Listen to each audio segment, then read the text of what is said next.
السلام عليكم ورحمة الله وبركاته، والصلاة والسلام على الحبيب المصطفى وآله وصحبه أجمعين، أما بعد. يقول من لا ينطق عن الهوى صلى الله عليه وسلم: كفى بالمرء إثما أن يضيع من يقود. ويا ويل لمضيع الأمانة في عبارة كفى. نعم، كفى بالمرء إثما أن يضيع من يقود. إذا كانت امرأة دخلت النار في هرة حبستها فلا هي أطعمتها ولا تركتها تأكل من خشاش الأرض، فما بالك حين تضيع زوجة وأطفالا لا أنت اعتنيت بهم ولا علمتهم دينهم وعقيدتهم، ولا أنت عطفت عليهم بحنانك وبكلمة طيبة، ولا أطعمتهم كما ينبغي ولا كسوتهم. صرفت كل وقتك مع أصحابك في الملاهي، وربما في المقاهي واللعب، وربما خارج البيت لا تدخل إلا منتصف الليل، وتترك الزوجة والأطفال أمام المجهول. تخيلوا أيها الإخوة والأخوات لو مسكنا مجموعة من الأطفال ووضعناهم أمام شاشة التلفزيون كل يوم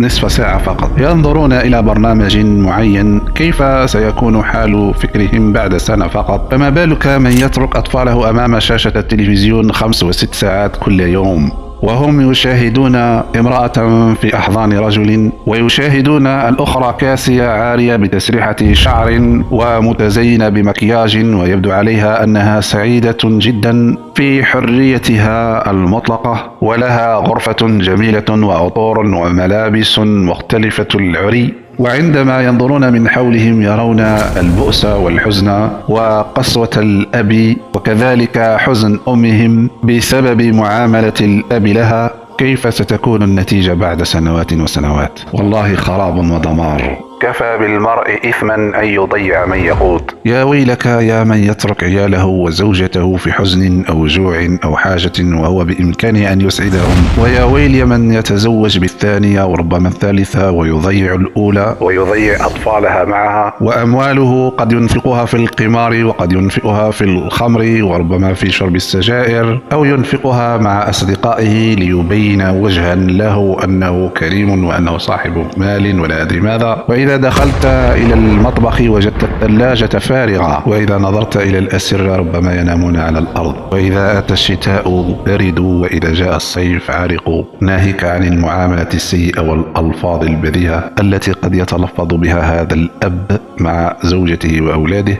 من إهانة وسب وشتم وكلام كله آثام. يا ويلك يوم القيامة. اعتنوا بأطفالكم وأولادكم، علموهم الدين. قد تكون فقير أو غني ولكن مهمل لأولادك، وسوف تحاسب عنهم يوم القيامة. اعطي الحنان والعطف لابنتك قبل أن تضيع وتتيه بين هذا وذاك. قد يضيع الولد في المخدرات، قد يضيع عمره في السجن بسبب جريمة ارتكبها لأنه لم يعرف أن الله عز وجل سيحاسبه على تلك الفعل أو تلك، لأنك لم تعلمه. لم تعلمه أن كل ما يسكر حرام، لم تعلمه أن السرقة حرام، لم تعلمه أن القتل يوجب الخلود في نار جهنم، ولم تعلم ابنتك التي ربما تضيع مستقبلا ضياع لا رجعة فيه. حصنوا أولادكم بالدين والعقيدة وخاصة الأخلاق الحميدة، حصنوهم بالمعاملة الطيبة، لقنوهم كلام الله ورسوله صلى الله عليه وسلم وما معناه. فما شتاتنا وتمزقنا هذا الذي نحن فيه كأمة اليوم سببه أن كل بيت ضاع فيه شباب وبنات، فخرجوا إلى المجتمع وهم عالة عليه، عالة بأخلاقهم وألفاظهم وتصرفاتهم، والكل يقول قبح الله من رباك. فاعتني بأولادك وأم أولادك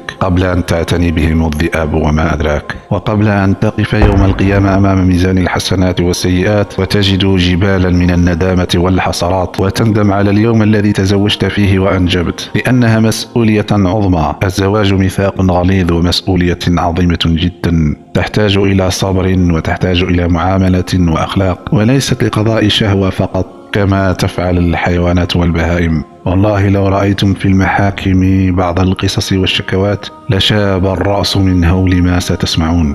قصص ربما تفوق الخيال من ضرب وإهانة وسب وإذلال لها ولأهلها، وكلام الله لا يتخيله عقلك لها ولأولادها، إهانة على إهانة على إهانة، وكأن هذا الوحش يتلذذ بتلك المخلوقة وأطفالها وهم منه. فنسأل الله السلامة في الدنيا والآخرة، واجعل دائما نصب عينيك كفى بالمرء إثما أن يضيع من يقوت، فأحسن لمن تقوت ولو ولو كان حيوانا عندك في البيت، فما بالك إذا كان إنسان. وختاما، أنت يا أختاه إياك أن تتزوجي بمن لا يخاف الله، إياك أن تتزوجي بالجاهل بدينه ولو كان ذا جمال ومال. والصلاة والسلام على الحبيب المصطفى وآله وصحبه أجمعين.